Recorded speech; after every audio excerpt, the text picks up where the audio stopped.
Sehingga dalam riwayat menunjukkan sahabat sampai tak tahu pun Nabi pernah bekerja dalam industri menjaga kambing dan juga haiwan-haiwan orang.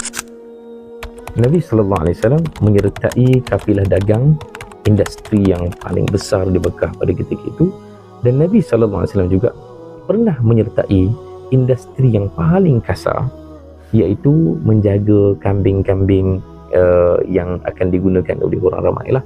Itu Nabi sebagai pengembala kambing, dan ini adalah kerja yang paling kasar di Mekah ketika itu.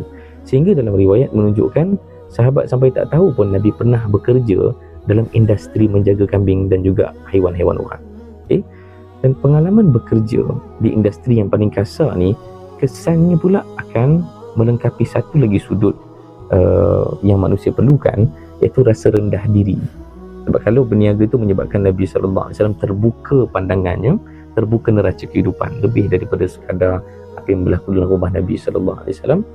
Nabi bila bekerja sebagai pengembala kambing akan menyebabkan kita, seseorang itu akan lebih merendah diri, akan lebih tawaduk, kerana menyedari bahawa kita ni bukanlah sesiapa sangat apabila kita tahu kita hanya ada kita dan kambing itu di depan kita.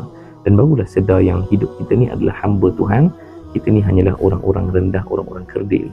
Kalaulah manusia dalam hidup dia tak pernah tahu betapa kasarnya kerja orang yang kutip sampah di depan rumah kita, tak pernah tahu bagaimana kotornya kerja orang-orang yang tukang bersihkan indah wata tu kan.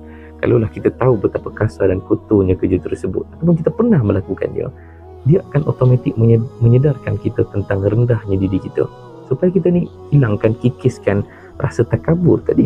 Dan ini akan membentuk peribadi Nabi SAW.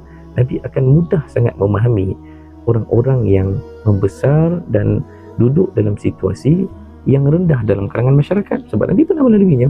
Dan kalaulah kita boleh sama ada buat perkara yang sama, ataupun paling kurang menyaksikan dan empati kepada orang-orang yang buat kerja kasar ni, ia akan mudah membentuk kepribadian kita yang tawaduk tadi, rendah diri kepada orang lain, supaya kita tahu yang rendah diri inilah yang menyelamatkan kita daripada terjebak dan terlanjur melakukan perkara-perkara yang akhirnya Allah akan murka ke atas kita.